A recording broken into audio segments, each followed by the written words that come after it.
Morning. आज इस topic पे बात करेंगे हम, वो टॉपिक सिर्फ क्लास 11th और 12th के लिए होगी।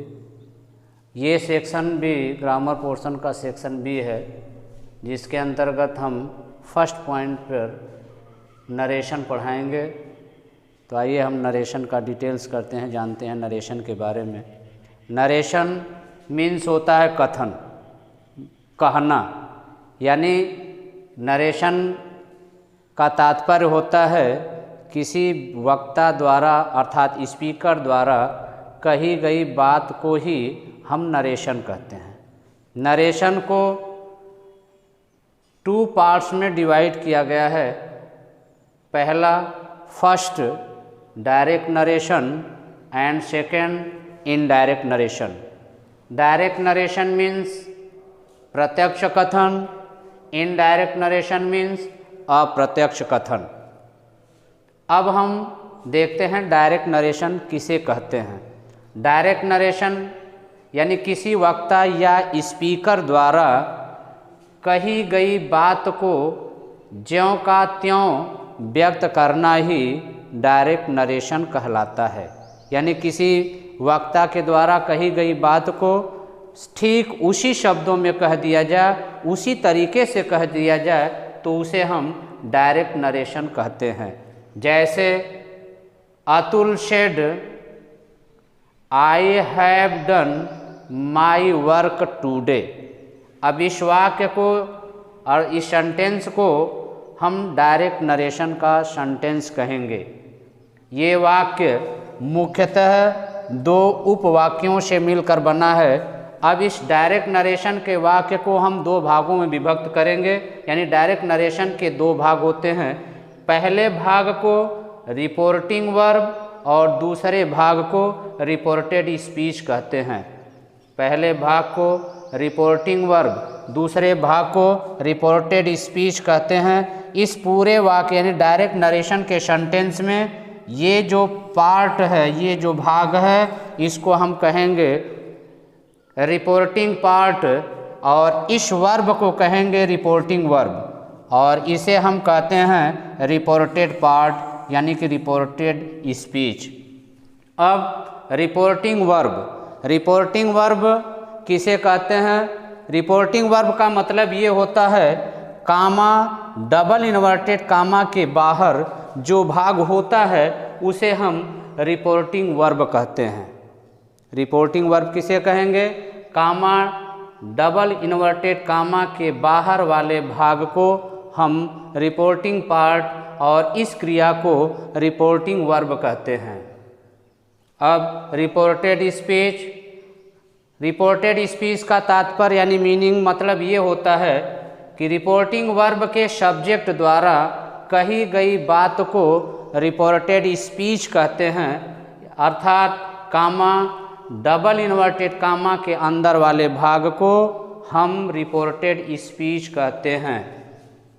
यानी कि रिपोर्टिंग वर्ब हो गई अतुल सेड और रिपोर्टेड स्पीच हो गया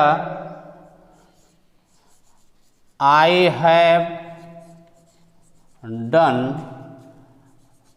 my work today. I have done my work today.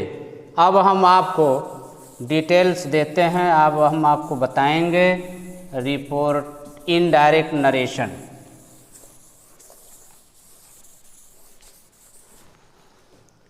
Indirect narration किसे कहते हैं? इनडायरेक्ट नरेशन यदि वक्ता द्वारा या स्पीकर द्वारा कही गई बात को ज्यों का त्यों न व्यक्त करके अपने शब्दों में व्यक्त किया जाए, उसे हम इनडायरेक्ट नरेशन कहते हैं। किसी स्पीकर या वक्ता द्वारा कही गई बात को ज्यों का त्यों न व्यक्त करके अपने शब्दों में व्यक्त किया जाए, उसे हम इनडायरेक्ट नरेशन कहते हैं। जैसे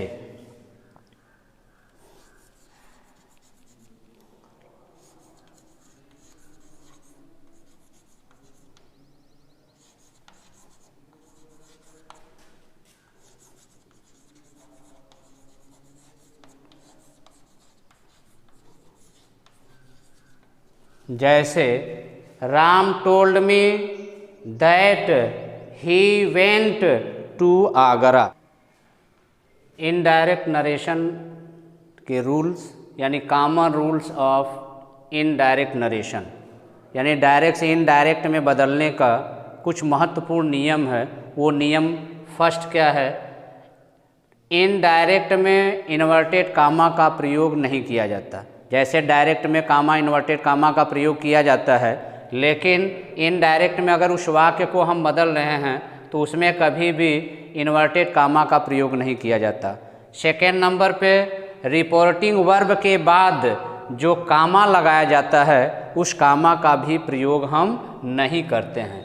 दोनों वाक्यों अर्थात रिपोर्टिंग वर्ब और रिपोर्टेड स्पीच के वाक्य को जोड़ने के लिए उचित कंजक्शन का प्रयोग करते हैं। रिपोर्टिंग वर्ब का टेंस और सब्जेक्ट कभी नहीं बदलता, यानी कि कामा इन्वर्टेड कामा के पहले जो पार्ट होता है उस रिपोर्टिंग वर्ब का टेंस और सब्जेक्ट कभी नहीं बदलता।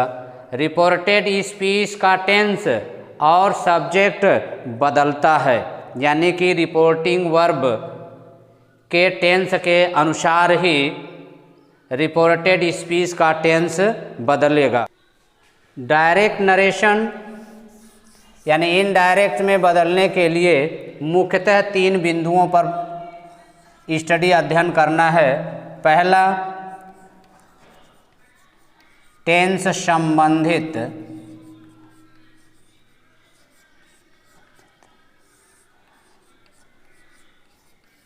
परिवर्तन। सेकेंड,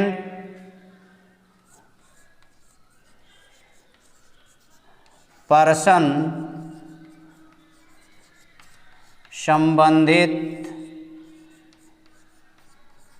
परिवर्तन।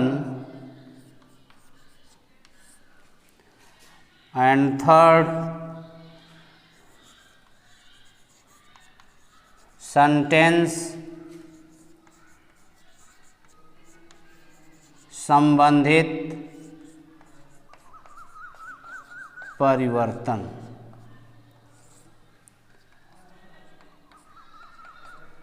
यानी किसी डायरेक्ट नरेशन वाक्य को इनडायरेक्ट में बदलना है तो मुख्यतः 3 बिंदुओं पर 3 टॉपिक पर हम डिस्कस करेंगे या स्टडी करेंगे। पहला टेंस संबंधी परिवर्तन, दूसरा पर्सन संबंधी परिवर्तन और लास्ट यानी थर्ड सेंटेंस संबंधी परिवर्तन। ये डिटेल्स आपको कल नेक्स्ट टॉपिक में पढ़ाया जाएगा। तब तक के लिए धन्यवाद।